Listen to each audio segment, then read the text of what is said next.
भक्तों, ओम नमः शिवाय, श्री शिवाय नमस्तुभ्यम, जय श्री महाकाल। जी हाँ भक्तों, क्या आपके भी घर में कोई ऐसा व्यक्ति है जिसका विवाह नहीं हो पा रहा? आप लोग बहुत ज़्यादा परेशान हो उसके विवाह को लेके कि आखिरकार हमारे घर का ये जो व्यक्ति है इसका विवाह क्यों नहीं हो पा रहा। आपने बहुत ज़्यादा मेहनत कर लिया, बहुत ज़्यादा प्रयास कर लिया उसके विवाह को करवाने के लिए, लेकिन फिर भी उसका जो विवाह है वो होने का नाम ही नहीं ले रहा। आपने क्या कुछ नहीं किया उसके विवाह को कराने के लिए कि विवाह हो जाए, लेकिन अभी भी उस व्यक्ति का जो विवाह है ना वो होने का नाम ही नहीं ले रहा। तो आपको परेशान होने की बिल्कुल भी आवश्यकता नहीं है।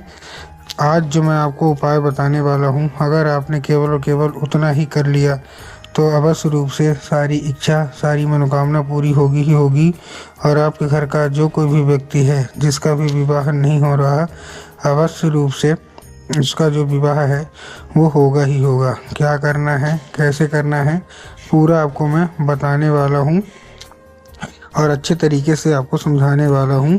तो बस उपाय ध्यान से सुन के अच्छे से करिएगा ज़रूर। देखिए आपको भी पता है पूज्य गुरुदेव की जो कथा होती है उसमें लाखों की भीड़ आती है। कैसे भीड़ आती है? लाखों की भीड़ आती है। और जब गुरुदेव की कथा में लाखों की भीड़ आती है तो वहाँ ज़्यादातर जो भक्त होते हैं वो क्या करते हैं, पत्र के द्वारा अपनी इच्छा और पत्र के द्वारा अपनी मनोकामना जो होती है वो गुरुदेव तक पहुँचाते हैं। तो अभी गुरुदेव की कथा चल रही थी, आज से 4 से 5 महीना पहले की बात है। गुरुदेव की क्या है, कथा चल रही थी और गुरुदेव की कथा में लाखों की भीड़ आई। अब जब गुरुदेव की कथा में लाखों की भीड़ आई तो वहाँ ज़्यादातर जो भक्त थे उन्होंने क्या किया, पत्र के द्वारा अपनी इच्छा और अपनी मनोकामना जो थी वो गुरुदेव तक पहुँचाई। अब जब गुरुदेव के पास पत्र पहुँचा और गुरुदेव ने पत्र पढ़ा तो वहाँ गुरुदेव ने देखा कि ज़्यादातर जो भक्त है उनकी क्या है, केवल और केवल एक ही इच्छा और एक ही मनोकामना है। क्या? कि गुरुदेव, हमारे घर का एक व्यक्ति है, इसका विवाह नहीं हो पा रहा। हम लोग बहुत ज़्यादा परेशान हैं उसके विवाह को लेके कि आखिरकार इस व्यक्ति का जो विवाह है वो क्यों नहीं हो पा रहा। हमने क्या कुछ नहीं किया, बहुत ज़्यादा पंडितों को दिखाया, बहुत ज़्यादा उसकी कुंडली मिलवाई, हर एक चीज़ कर लिया, लेकिन विवाह तो भी नहीं हो रहा। कृपया करके कोई उपाय बता दें ताकि उस व्यक्ति का जो विवाह है वो अच्छे तरीके से हो जाए।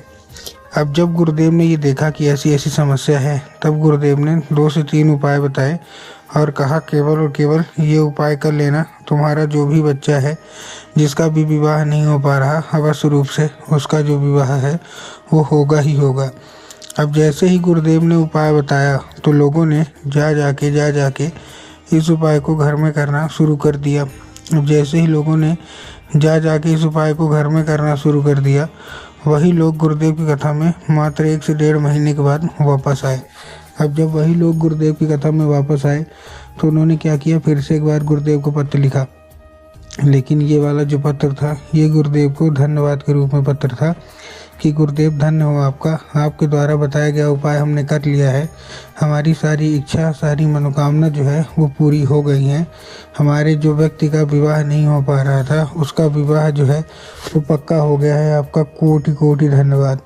तो देखिए, जो लोग भी मेरी आवाज़ अभी सुन रहे हैं ना, अगर आपको भी जानना है कि आखिर ऐसा कौन सा उपाय है जिसको करने मात्र से इच्छा मनोकामना जो है वो पूरी हो जाती है, तो चलिए हम बताते हैं आपको आज की इस वीडियो के माध्यम से कि आपको करना क्या है।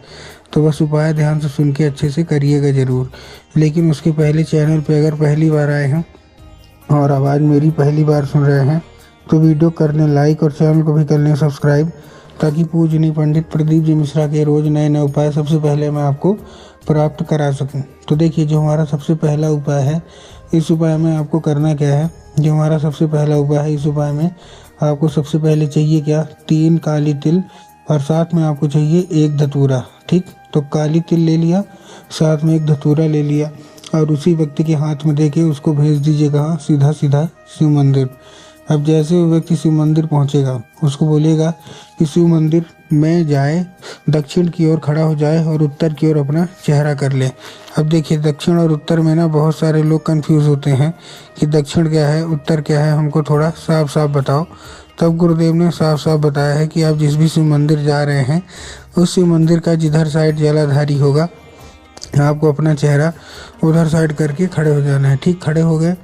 खड़े होने के बाद आपको क्या करना है, एक नाम लेके, कौन सा, महादेव को बहुत ही सुंदर सा नाम है, श्रम्भेश्वर महादेव।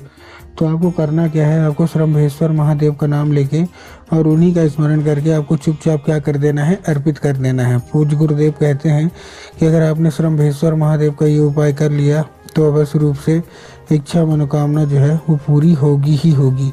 ये था कौन सा, ये था हमारा पहला उपाय। अब हम चलते हैं अपने दूसरे उपाय की ओर। अब देखिए जो हमारा दूसरा उपाय है, इस उपाय में आपको करना क्या है, आपको दूसरे उपाय में सबसे पहले आपको चाहिए क्या क्या, आपको दूसरे उपाय में सबसे पहले आपको एक लाल चंदन चाहिए थोड़ा सा, और लाल चंदन लेने के बाद आपको पहुंच जाना है कहाँ, सीधा सीधा शिव मंदिर।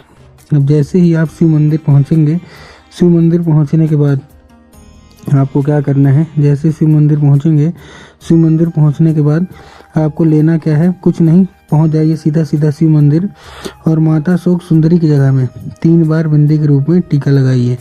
माता शोक सुंदरी की जगह कहाँ होती है, जलाधारी के बिल्कुल बीचों बीच। तो आपको क्या करना है, जलाधारी के बिल्कुल बीचों बीच आपको क्या करना है, अर्पित कर देना है बस। पूज्य गुरुदेव कहते हैं कि अगर आपने इतना किया तो अवश्य रूप से आप देखेंगे, पहली बात तो देखिए बिंदी के रूप में अर्पित कर दीजिए, इच्छा मनोकामना मांगिए।